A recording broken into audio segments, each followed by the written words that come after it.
मध्य प्रदेश की आर्थिक राजधानी इंदौर को स्वच्छता में नंबर 1 बनाने के साथ ही भिक्षा मुक्त शहर बनाने के लिए भी जिला प्रशासन पूरी तरह से कार्य कर रहा है। अन्य राज्यों से छोटे बच्चों के साथ पहुंची महिलाओं का पुलिस द्वारा रेस्क्यू कर उन्हें वापस उनके राज्य पहुंचाया गया है। महिलाएं बच्चों के साथ लॉज में रुककर शहर के विभिन्न क्षेत्रों में भिक्षावृत्ति कर रही थी। शहर में भिक्षावृत्ति बढ़ती जा रही है, जिसे लेकर भिक्षावृत्ति उन्मूलन केंद्र और पुलिस के सहयोग से भीड़भाड़ वाले इलाकों में भिक्षावृत्ति करने वाले लोगों को रेस्क्यू कर उन्हें सुरक्षित स्थान पर पहुंचाया जा रहा है।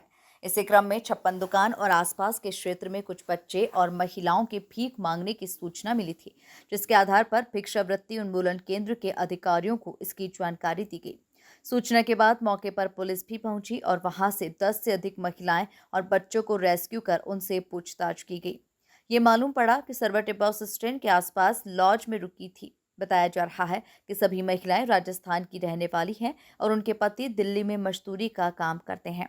इसी कारण से वो अपने बच्चों को लेकर इंदौर की ओर आ गई और फिर यहाँ पर कोई काम नहीं मिलने के कारण उन्होंने छप्पन दुकान से राजपाड़ा और अन्य क्षेत्रों में भिक्षावृत्ति के साथ ही छोटे बच्चों को पैन और अन्य सामान पकड़ाकर विभिन्न चौराहों पर कार्य करने के लिए छोड़ दिया। इसकी पूरी सूचना जब सामाजिक संगठनों को लगी तो उन्होंने इसकी शिकायत की और पूरे मामले में जिला प्रशासन के द्वारा गठित टीम और पुलिस के द्वारा कार्रवाई करते हुए सभी महिलाओं को सुरक्षित रूप से राजस्थान भेज दिया गया है।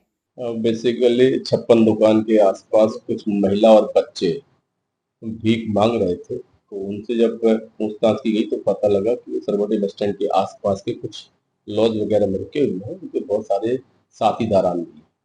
तो जो कलेक्टर साहब के नेतृत्व में भिक्षावृत्ति निरोधी जो कमेटी है वो इस पर से कार्रवाई करती है। उस पर से मिस्टर BD साहू और दिनेश मिश्रा जो CPO CDPO है, इनके नेतृत्व में टीम आई थी, जिसमें पुलिस के साथ मिल करके लगभग 11-12 बच्चे हैं, 11-12 महिलाएं हैं, जिनको वापस राजस्थान और दिल्ली रवाना किया गया है, जो भिक्षावृत्ति में संलिप्त थे। ये लगभग इनके कुछ साथीदारान दिल्ली में रहते हैं, लंबे समय से राजस्थान से निकले हुए हैं। इनका कहना यही है कि वहाँ पे गर्मी बहुत पड़ती है और ऐसी स्थितियों में भी ऐसे ठंडे प्रदेशों की तरफ मुख कर जाते हैं और इसी उस पर से वो लगभग 10-12 परिवार जो भाट परिवार है वो अपने बच्चों के साथ में यहाँ आए हुए थे। इनके जो पुरुष वर्ग है वो कहीं ना कहीं बड़े शहरों में मेहनत मजदूरी करता है और ये लोग मैजिक बुक, गमले, कुछ किताबें, ऐसे कुछ व्यवसाय भी करते हैं, भिक्षा भी मांगते हैं। अब वो अपना जीवन यापन के हिसाब से कुछ 200 रुपए, 500 रुपए ऐसे कुछ कमा लेते हैं, जो उनके द्वारा बताया गया है। बाकी चूंकि भिक्षावृत्ति एक अभिशाप ही है, तो उसको दूर करने के लिए उनकी जो कमेटी है उनके द्वारा उनको वापस उनके वतन को वापस कराया गया है। वो श्री महाकाल श्री राम लॉज है, छोटा सा ही किराया है, किसी का 100 रुपए है, किसी का 150 रुपए है एक दिन का। ऐसे ही लॉज का उनके द्वारा चयन किया गया था और अब उनको भी हिदायत दी गई है कि ऐसे किसी भी लोगों को नहीं रखा जाए। होटल के वाले